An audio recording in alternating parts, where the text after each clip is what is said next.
Welcome to a new week. The Super Bowl matchup is set, and the baseball insiders are back live on the air on this beautiful Monday. Still January, so close to February, but less than 2 weeks away from a Super Bowl battle that features my co-host, Robert Murray's Philadelphia Eagles. I told him I'd give him a Go Birds. I will give him a Go Birds. You'll give me 100 Go Birds back. Robert Murray, how's your day? How was your weekend? Let's get into it. Dude, my weekend was glorious and happy, and Go Birds to you as well. Yeah, I'll tell you, I'm still riding that high. I flew back to Wisconsin to watch a game with my dad, who just so happens to be a 49ers fan. So apologies to my dad, Neil Murray, but Go Birds to him too. We're in the Super Bowl, baby. Let's go. You not only are you in the Super Bowl, but it wasn't particularly close, scary, terrifying. It was 49er fans can't even really they don't have a gripe. It's not like, oh, this call didn't go our way, or like, it's like your quarterback didn't play in the entire football game. So obviously if that had been different, things might have turned out differently, but you didn't even have 3 quarters to dream on. It was like 6 minutes of competitive football, and then it was just an Eagles party. No, that's exactly what it was. And I'll tell you, even when it was 7-7, I was stressing just because I'm an Eagles fan. I'm used to heartbreak. But thankfully, Nick Sirianni and the boys got her done. I'm already a nervous wreck for this Chiefs Super Bowl. I've already sent texts to Patrick Allen, who is a very nice fellow that we work with here at Fansided. I haven't not sent one to Matt Verderam or Zach Best yet, but that is on my to-do list. But yeah, I'll send them Go Birds as well. I gotta send the love to everybody at Fansided for sure. Yeah, they're all nice guys, and the action is convening on your home turf. Right now you're in Wisconsin, but the game will be in Glendale, Arizona. And I know you have some plans, maybe not for the game day, but game week. You're going to be sort of all over that action too. I am. I'm going to put my NFL hat on, and I'm going to be hanging with the Fansided crew and hanging around NFL Media Day. So that shall be interesting. It's going to be weird because I'm an Eagles fan, but I also have to remain partial while I'm there. So it's like, I don't know. I'm going to have to do my best. It's going to be a challenge, but I'll be on my best behavior and make sure I don't say Go Birds while I'm at Media Day. I mean, I'm just kidding. That won't actually happen. They have nothing to worry about there. No. But we do have, we have a Go Birds banner at the bottom of the screen right now. We're going to have it. I'm trying to extend this segment I'm being a nice guy. I'm trying to extend this segment as long as I can so you can look at that Go Birds banner for as long as possible. Because next week, you're going to have to snap into action and be really nice to the Chiefs fans because we're going to be sending some Chiefs fans down there. Yeah, that's scary. I'll see what I can do. No, just kidding. I'll be a gracious host in Arizona. Everybody's welcome. If they want to come over to the Burt residence and have dinner or have a beverage, they're more than welcome to show up. The Burt residence. Well, we already know that beer maybe not your vibe. So no, high noons or nothing. Yeah, noons, claws, lover boys. Yeah, I've never heard of a lover boy. Oh, it's a hard tea popularized by the cast of Bravo's Summer House. I recommend it. All right. If there's one thing I've learned about Adam in a short time is to trust him on drink opinions. So if he has something that he recommends for a drink, go with it. So there you go. That's my finest endorsement I could ever give you. I will take that to heart, my friend, and Go Birds. When you say you're putting on your NFL hat, do you mean like just your reporter hat, or like one of those hats with the flapping wings that you pull the string and it just pops off? Maybe both. Yeah, I'll tell you, if I could end up oh yeah, the Rob Lowe hat. That's that's what I'm going. Shout out to Sean Daly for that recommendation. But no, it's gonna be, I'll be asking some tough questions. I'll be asking all the questions at Media Day. Hopefully can run into Jalen Hurts. Hopefully can run into all those guys in the Birds. Yeah, I just find out more as the week goes on, but I'm just beyond the words excited for that. That is a dream come true. And especially with it being the Eagles. Oh my gosh, Adam, that's my lifelong dream. Yeah. Well, here we are living that dream. Glad that I get to be a small part of it. You'll be pulling no punches. Yeah, maybe rock that Rob Lowe hat. I know I will, because after watching yesterday's action, the thing I'm most in favor of is the NFL itself, the Shield. Love those refs. They did an incredible job all day long. It's also a good shot by Max. Another inside joke there. That's glorious. But yeah, Also, Adam, since I'm an Eagles fan, obviously, I'm curious, what did you think of the officiating yesterday?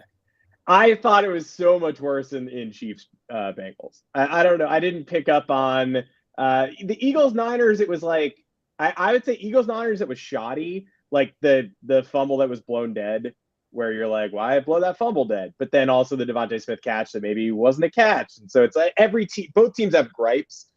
Bengals Chiefs, I feel like the Bengals got railroaded like 9 times out of 10, but the Bengals getting railroaded led to people questioning the last call of the game, which was accurate. Don't shove Patrick Mahomes out of bounds. It looked dumb. You don't want to call it, but don't do that.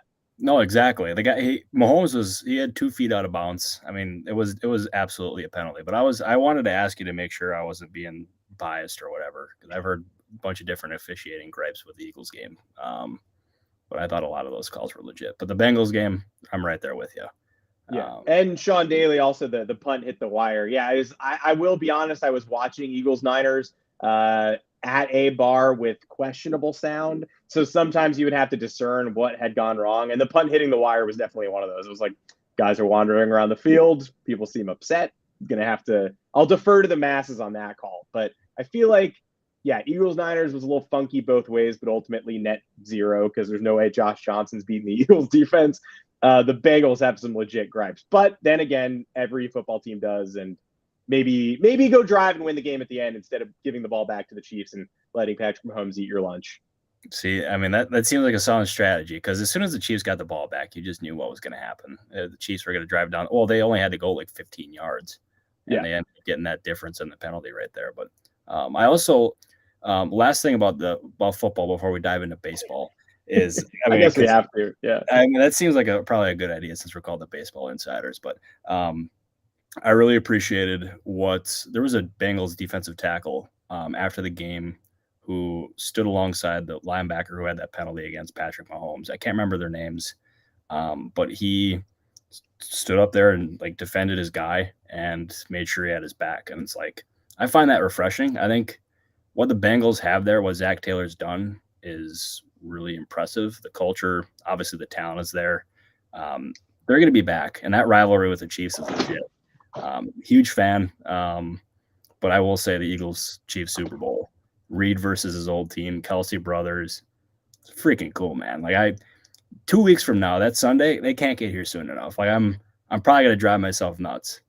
BJ Hill got out by obviously a burner.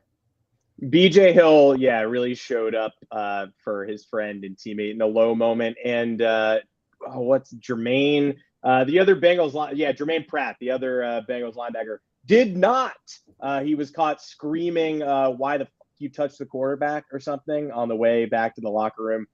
So shout out to BJ Hill for being the bigger man. Pratt is a free agent, and I would suspect probably finds a new home after being so publicly dismissive of his teammate's mistake. I'm starting to think you're onto something with that one. That seems that sucks. That really sucks. Yeah.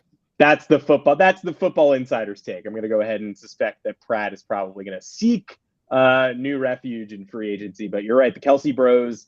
I'm glad we're getting this podcast out now too, because I think 3 or 4 days from now, the rest of the world is going to be like, stop talking about the Kelsey Bros. But for now, very awesome. Oh yeah, I figure by Thursday, it's gonna end up being, people are gonna be sick of it. I'm already very ready for that to happen.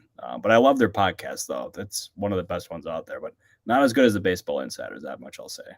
No, second best to the Baseball Insiders, and I do feel like we have to fulfill the promise of the podcast and its title and its co-host by talking a little baseball. I mean, of course, end of January, middle of February. We are just itching, waiting for these teams to report to spring training so we get quotes.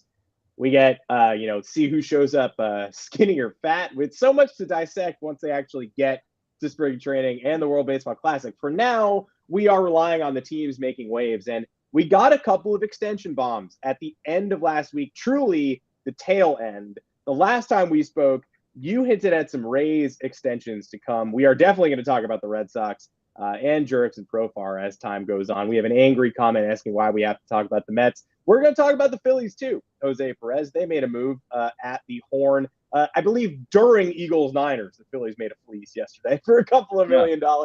Yeah, actually, time out. I'll even get into that because I legitimately. So when I watch Eagles games, I try to disconnect. Like that's my time to just be a fan, to like forget about what else is happening in the world.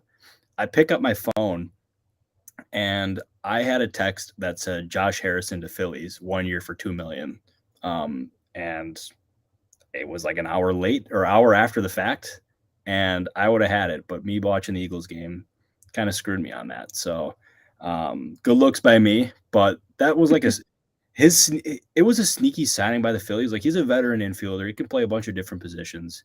And they had just traded a bunch of their bench guys to the Tigers for Gregory Soto. Mm-hmm. So that's kind of what they have in mind there. I thought for $2 million, no risk, and he can end up being a nice veteran guy off the bench. And I think that's the kind of moves that we'll see the Phillies make if they make additional moves after this. $2 million, you can't go wrong. $2 million, you can't go wrong. And the splits on Harrison last year, I mean, Josh Harrison isn't a surprise to anyone at this point. No one's waking up being like, I'd never heard of Josh Harrison before, but 300 hitter in both June and September, October, 322 in June, 303 in the end of the season, 284 in August.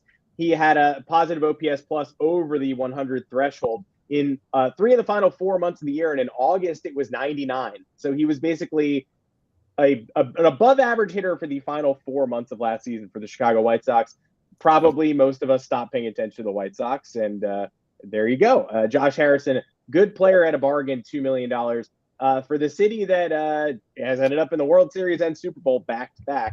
And I have to ask, while we're on Josh Harrison, the Yankees have like $3 million to work with right now under the Cohen tax. They don't have a left fielder. Why not Josh Harrison for not even that full $3 million?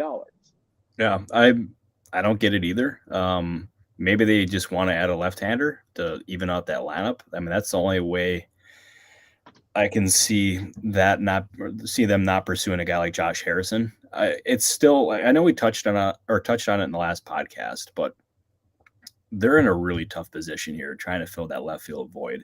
I mean, you can trade a guy like Kiner Falefa. You could trade Josh Donaldson. There's another one in there too that they could probably trade if they wanted to.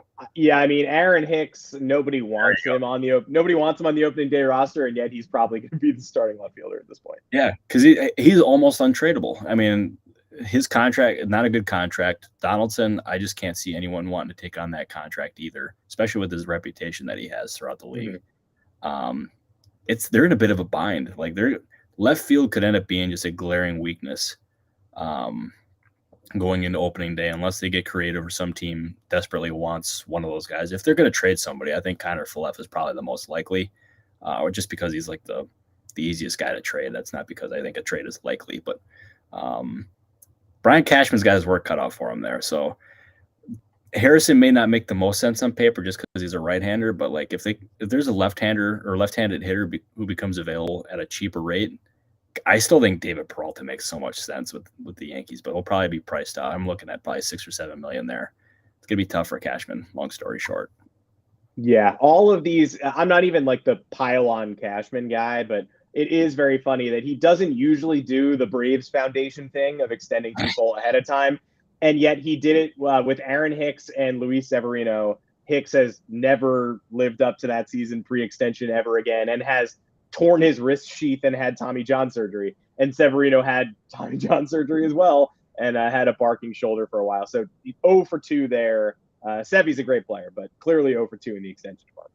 No, absolutely he is. And also, like, there's another question that I want to address here with that obviously a burner asked, because he's a very active fellow in our comment section. He's asked, when that source texts you and you don't leak it or report it, is that relationship hurt or stressed?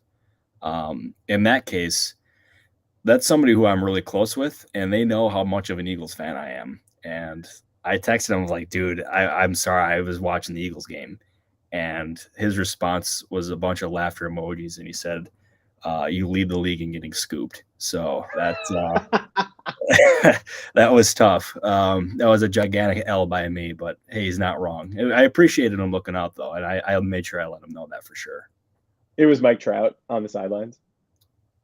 I have no comment at this time.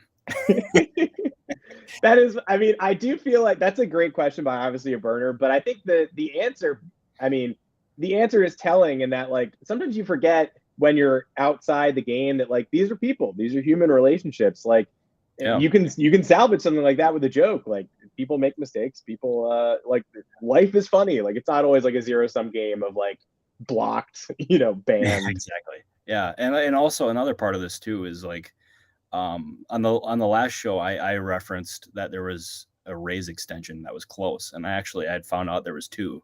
I knew it was Fairbanks and Diaz, and I knew both were. I knew Fairbanks was close. I knew Diaz was like there was progress, and ultimately I knew both deals were done, but I was asked to not report them just because they were pending physical, and I ultimately held on to those, and I honored those sources' requests. And in the long run, for anyone who's like out there trying to get into news breaking or whatever, I think if you hold on to information like that when people request it, that's going to go a long way in building that relationship and building that trust. So that's something to keep in mind. Something I got to remind myself of for sure. But play the long game. That's probably the best advice I've ever gotten with this industry. And you just never know. I mean, I hate when I'm giving Yandy Diaz a physical and the X-ray shows he has Carlos Correa's leg, and then it's like, well, thank God I stayed silent on that. Like I never would have known. Yeah, see, there you go. Although I don't think he's got Carlos Correa's leg, so I don't think we have anything to worry about there. Okay, good. I was sweating that one because otherwise, I like all these Rays extensions. I don't know how you feel about. I mean, Fairbanks is risky anytime you're extending a reliever based on past performance. There's always a chance that they have a terrible year or just disappear entirely, like Chad Green, who still not signed. Somebody wants Chad Green's rehab. Los Angeles Dodgers looking at you. But I like Springs and I like Diaz a lot. And then Fairbanks is the kind of risk you maybe have to take if you're the Rays. Yeah, oh, absolutely. And for me, I think it's a smart move for them because obviously they have one of the smallest payrolls in baseball, and they have to operate in a way where they have to be creative. And the best way of doing that is extending these guys. We've seen the Braves do it. From everything that we've seen, they don't have a Braves foundation in Tampa, so that's good for them. But in terms of the Rays, it's Diaz getting him at that contract proved to be a steal. I think that's going to end up being one of the better deals going forward because of 3 years for $24 million with an option for a fourth year. Fairbanks does have risk. Like he's got previous injury history. Obviously, as you said, extending a reliever, you just never really know. But it's a calculated risk. And if there's ever a team that I trust making these kind of decisions, it's Tampa. So I think it's a smart move for them. I don't think we're going to see any more. I know there's been some people who think that like a Randy or Rosarena type could end up being a contract extension guy. And while I think he would welcome it, I just don't think we're at that point, especially with his agent being Scott Boras. Yeah, there may not be a Braves foundation in Tampa, but there is a Rays foundation, and it's a Rosarena and Franco, and we build from there. So I like the Rays roster forever, and it's only getting stronger year over year. We're going to see some of the fruits of that labor in the system this year too. Taj Bradley probably due up early, as if the Rays need more pitching. I would implore those of you who are already making your AL East standings predictions to check out the Rays rotation again before you finalize those 1, 2, 3 spots, because it's a terrifying 1 through 5, and a lot of chatter about the Yankees and Mets rotations. Probably not as much about Drew Rasmussen, but you should probably be looking at those guys. No, and plus Jason Adam too. Like obviously a burner again. I feel like I'm shouting him out a lot, but like Adam is not like I wouldn't rule out an extension in the future, but right now, no, we're not looking at that quite yet. Let's stick in the AL East for a second, too. We've got more extension stuff to talk about, but Peter Neville did bring up any more Red Sox moves coming after the absolute fleece that Chaim just pulled off. I'm going to give Chaim Bloom credit. Looks like a fleece to me, too. And we talked about on the last episode about Matt Barnes' Dodger, about the inevitability of Matt Barnes' Dodger. Apparently, the Miami Marlins saw something they liked in Matt Barnes. They've taken on his money, it would seem, and they've traded the Boston Red Sox Richard Blyer from the left side, who is a throwback player, does not record strikeouts. The whip is high, 1.44 last year, and he still limits earned runs. He does not allow many runs. He gets outs on soft contact. Just dependability, and gives the Red Sox a new look in the bullpen. We know they were looking at Matt Moore types who are asking for $9 million to pitch with their left arms out of the Sox bullpen. Now they enter the year with Blyer for, I believe, 3.5. And yeah. And the ceiling there, I mean, who cares what the ceiling is? Everybody knows what the floor is. I like that move a lot. So do I. And like Matt Barnes, the guy they traded, was a prime candidate for a change of scenery. Like it was clearly not working after the Red Sox extended him. And it was time that each side moved on. I was thinking they maybe might get like cash considerations or a player to be named later. What they got from the Marlins, I mean, that's a meaningful piece. It could end up being someone that they lean on quite a bit. And I thought of any move that Chaim Bloom made this year, like obviously it's not the best or the biggest move, but as far as under the radar, that could end up having some serious dividends, and plus at a low cost as well. Yeah, I can't find any fault in it whatsoever.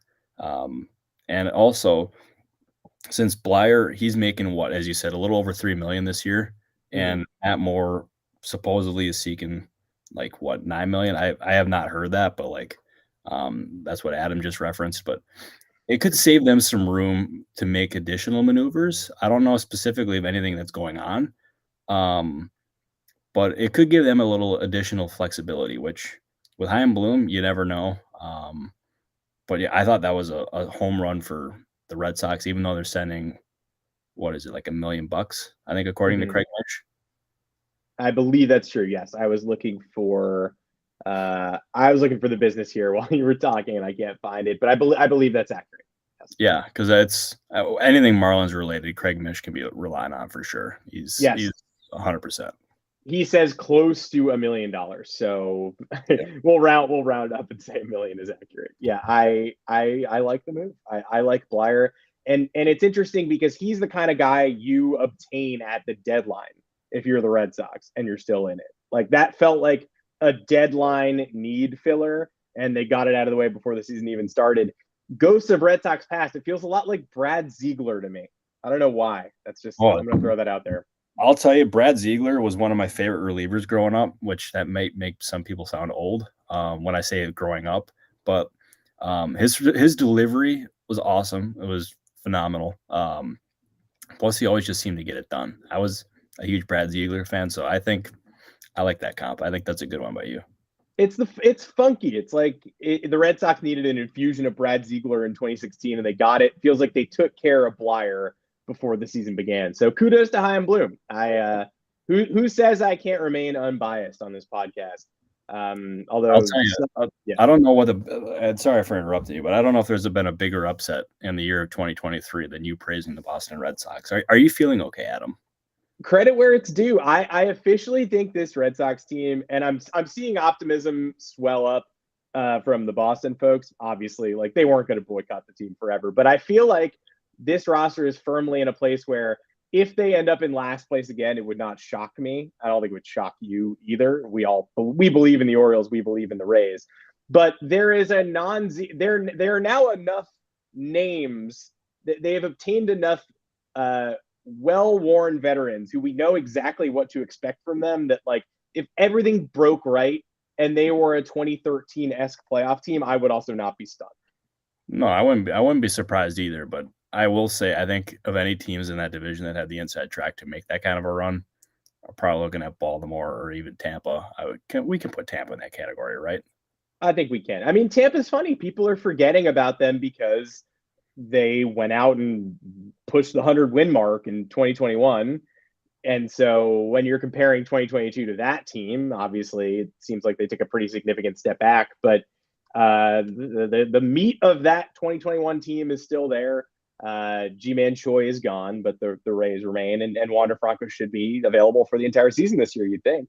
You would think, at least fingers crossed. And I'll tell you, like G-Man Choi, I almost forgot that he was a Pirate. That was like one of the first moves that happened this offseason. Pirates have, like, to me, they've had one of the more sneaky underrated off seasons. they're not going to be like a World Series contending team this year. They're probably not even going to be in the wild card hunt. At least I wouldn't think.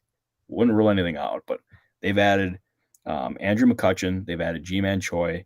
They've added Rich Hill, who I'm a huge Dick Mountain fan. Love the guy. Mm-hmm.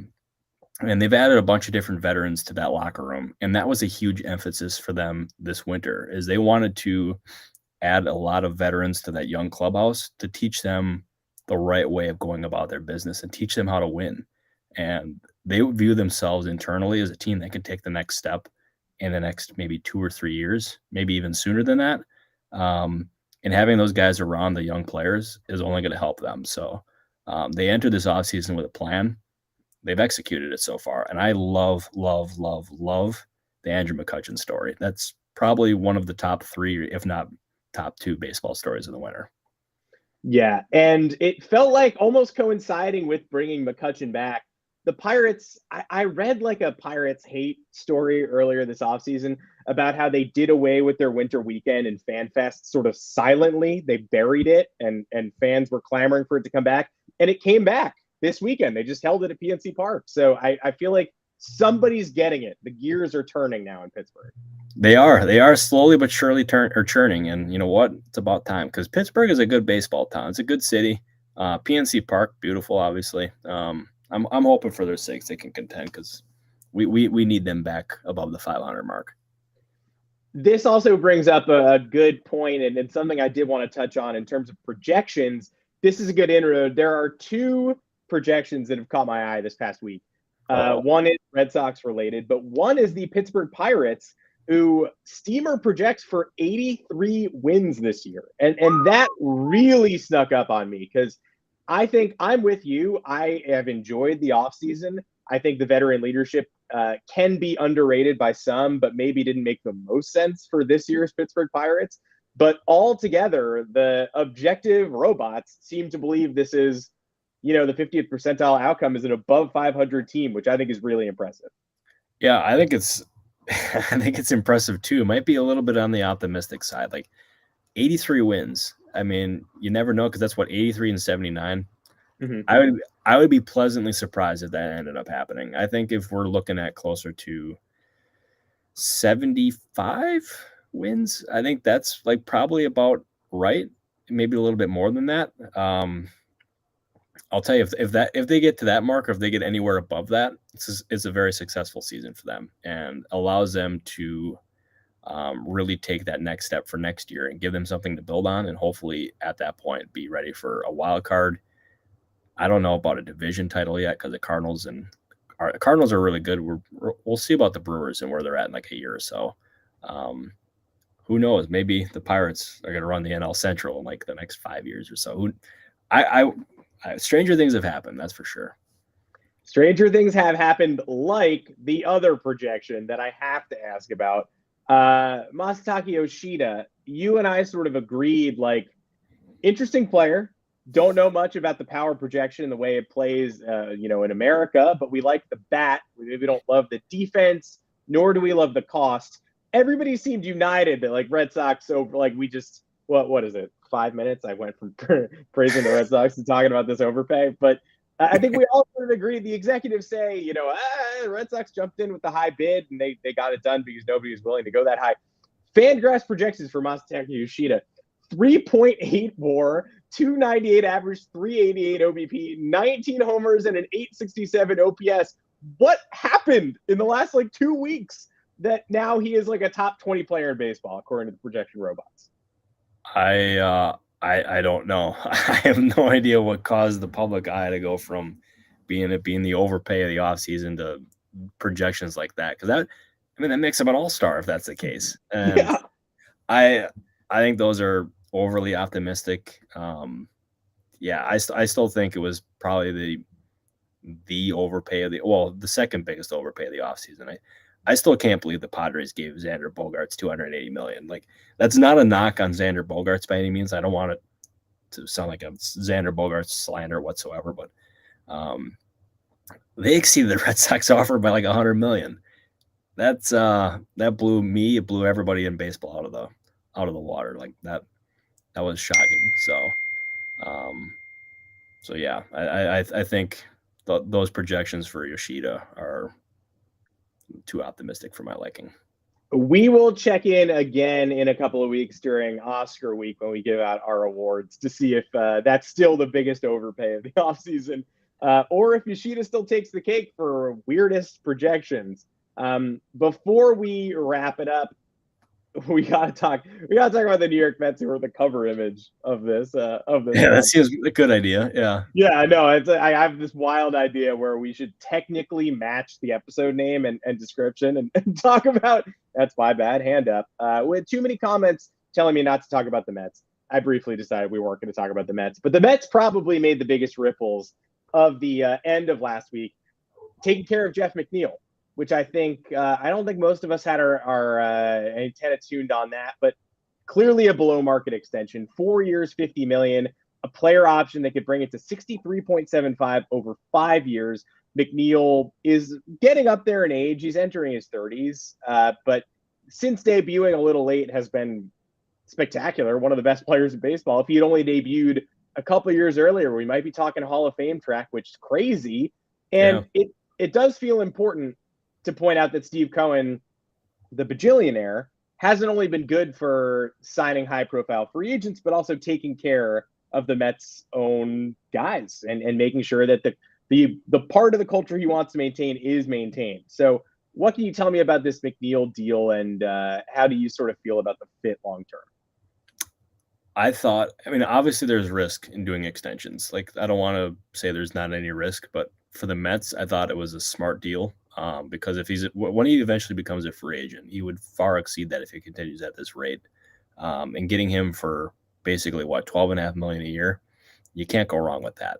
And my first reaction to this wasn't exactly necessarily thoughts of like what I thought of the deal. It was, when are we going to see the Mets do a Pete Alonso extension? And from everything I have gathered, that's probably not going to happen before the season. We'll see if that changes. Negotiations are obviously I mean, things can change in one phone call. That's basically how I've learned about it with any negotiation.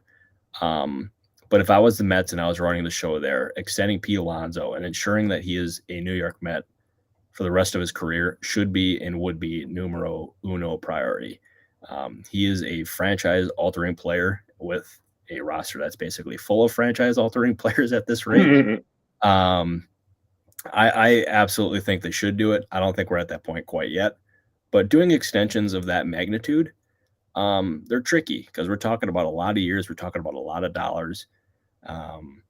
So all I'll stress with that one is patience. We'll see. But I just don't think we're at that point quite yet.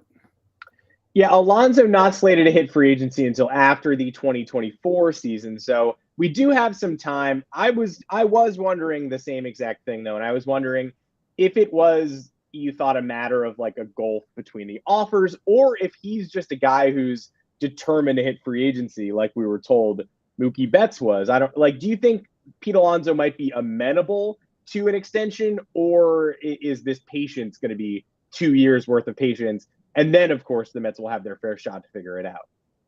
I absolutely think that Pete Alonso would be amenable to an extension there. Like, I think he'd absolutely be open to it. I think the Mets would be open to it too. And like, I'm not reporting there's mutual interest, but like, I mean, clearly he likes being in New York, and the Mets, what's not to like about Pete Alonso? And when there's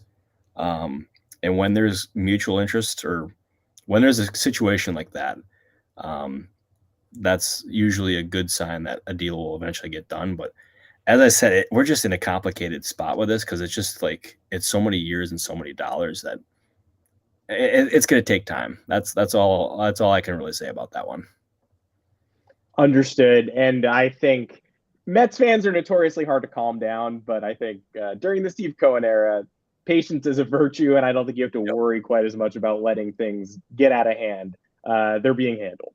Agreed. Yeah, like you never have to worry about money when it comes to Steve Cohen's Mets. Like, he hands money out like it's hotcakes. And I respect it. It's great for baseball. I really believe that. Do I think that Alonso is going to be a Met long term? Oh yeah. Just patience. Patience, as you said, is a virtue. Man, I really want some hotcakes. I'm not going to lie to you. Hotcakes do sound good right about now. Yeah. It's the witching hour. It's like 4 o'clock. I'm thinking hotcakes. Although I will say hotcakes are better with no syrup and no butter. That is my take for the day. Anyone who puts butter on pancakes, they should probably be thrown in jail. I don't do butter. I think I do prefer them with syrup. Here's my take. Hotcakes, great food, worst nickname. I guess hotcakes, like, I can see that, I guess, but like, just call them a pancake. That's what they are. Yeah. Or a flapjack. I mean, if you want to go that route, but like, I would say flapjack and pancake both over hot cake. Hot cake doesn't tell you what it is. Sounds like a hot piece of cake. So yeah, like, we're not going to get hot ice cream cake. I mean, it's just going to melt. What are you fools want me to heat up a Carvel? What are you telling me to do? Hot cake? No thanks. Exactly. Yeah. Team no syrup on this end. That's all I got to say about that one. Team or anti hot cake. That's what I am. And plus anti hot take too. Oh no, you will never find any hot takes, nor will you find hot cakes on this podcast. And that's why you have to subscribe, because the Baseball Insiders are live 3:30 Eastern time every Monday and Thursday, all off season long, right here on YouTube. And if you missed the YouTube, go to the audio feed. We've got a secondary recording of the broadcast for you. And it's sort of a perfect time where if you want hotcakes for dinner on the East Coast, get your order ready. You've got about 2 hours to order. If you want a nice lunch, brunch on the West Coast, the timing is also prime there. No, absolutely it is. And I mean, we're adults. We can have hotcakes whenever we want to. It's a glorious thing about being an adult. We can make our own decisions, which gotta love that. But and also, I mean, speaking of subscribing to the Baseball Insiders, Adam, you can only find out here that I may or may not have some sort of scoop coming later tonight. Because you wouldn't get that kind of a tease in my Twitter feed. I'll only give you the facts there. Yeah. May. I got to figure out if it's legit, but perhaps stay tuned to my Twitter feed later tonight. Nothing too crazy, but news is news. You don't tease on Twitter, but you tease here, and that's why we love having you on the podcast. Before we sign off, 2 of my favorite stories of the weekend, and I want to touch on both. I've got a fly Eagles fly for you and a why Eagles why. I've categorized these into one pro Eagles story and one why on God's green earth did this happen story. Your fly Eagles fly story, I hinted at Trout earlier. He was at his usual seat for the NFC Championship game. New Jersey's own Philadelphia Eagles season ticket holder Mike Trout. Want to shout him out. However, the world cannot let this man enjoy his Eagles games in peace. They had to take to Twitter to troll him over, it's the only playoff game Mike Trout will ever see.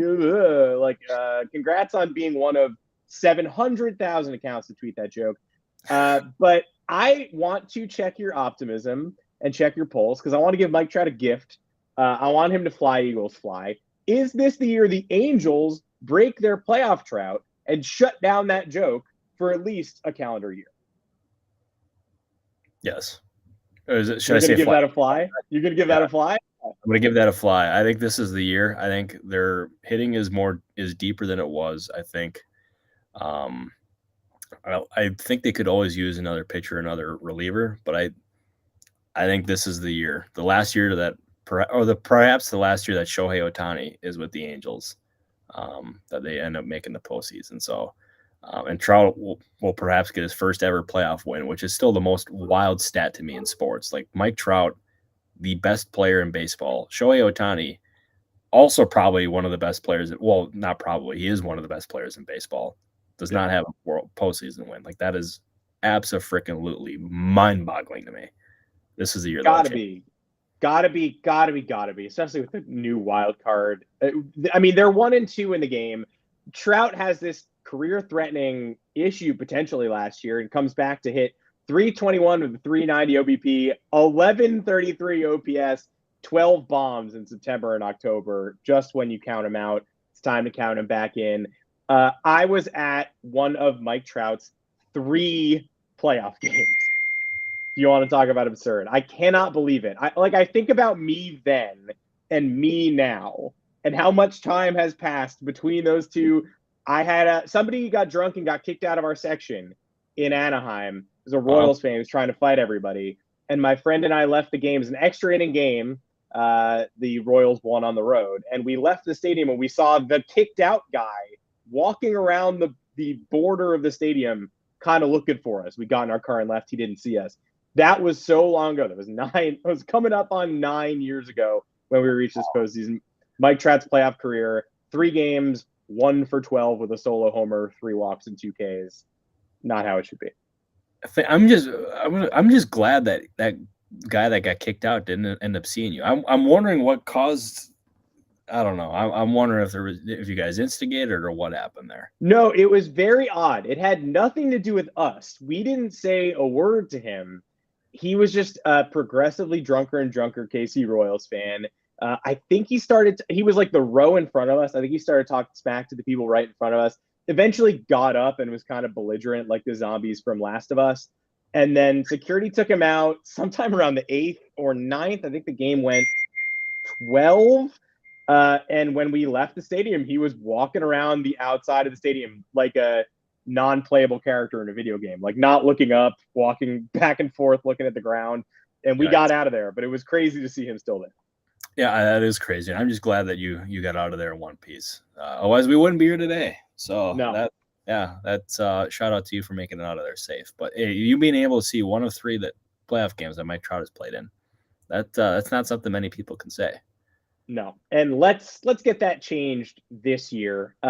Before we sign off, I'll give you the why Eagles. Why? Just because I have to. I have questions. I just don't know what this is.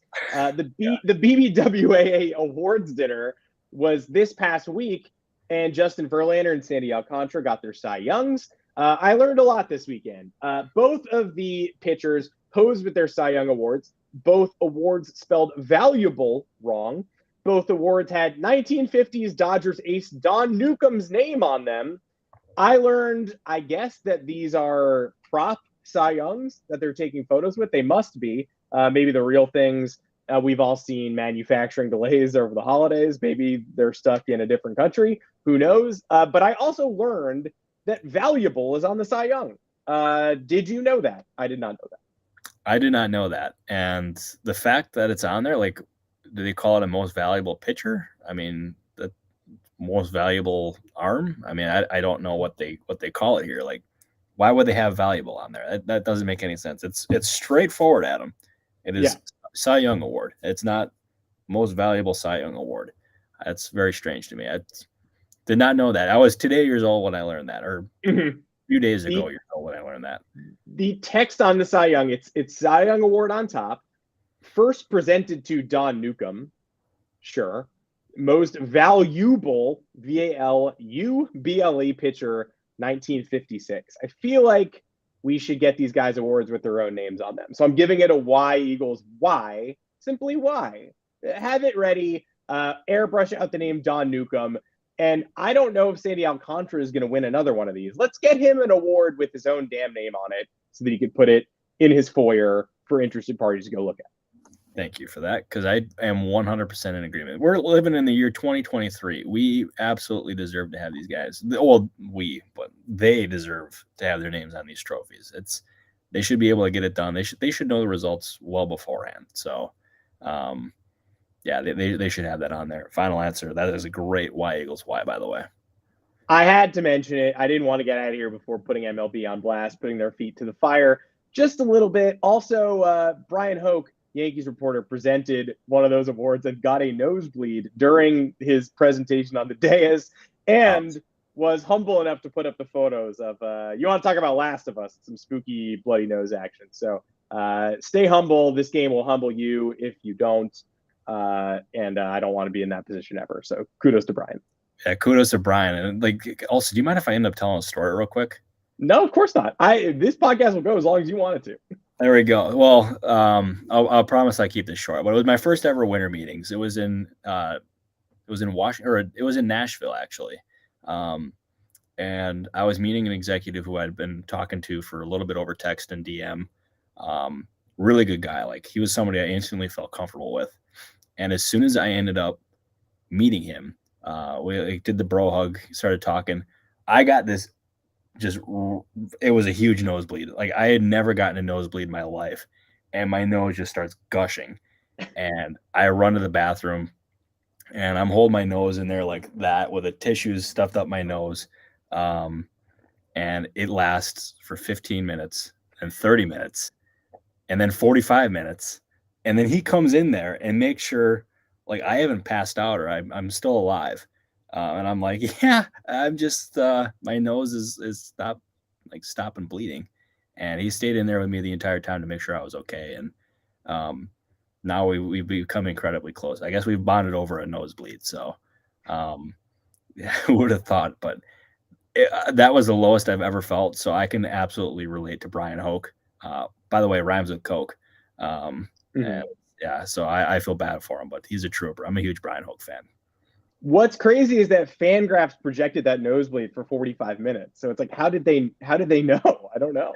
It's unbelievable. I'll tell you, FanGraphs, yeah, they know all. They know baseball. They know nosebleeds. They know everything. I shout out to them. Who would have thought the streamer projections could end up doing nosebleeds? Well, spring training is right around the corner. From the nosebleed seats to the front row, it's almost time to take in real MLB action. And we will continue to come to you Mondays and Thursdays, 3:30 Eastern. If you missed the live feed on YouTube, get the audio feed. But why would you miss the live feed? Because just subscribe to the Baseball Insiders and you'll get the feed as it goes up every Monday and Thursday. And as we get closer to spring training report dates, you're going to get nuggets like nosebleed stories and teases of potential signings only here. Robert's Twitter feed is strictly for the news, but this feed, it's for the fun. And also, go Birds.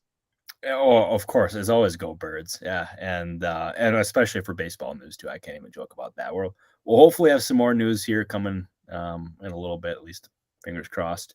But I always appreciate you guys tuning in, and go Birds. And Adam, as always, you're the man. Robert, you continue to be the man, and I'll see you again. And all of you folks, please join the comment section. Keep it lively and active on Thursday. Goodbye, everybody.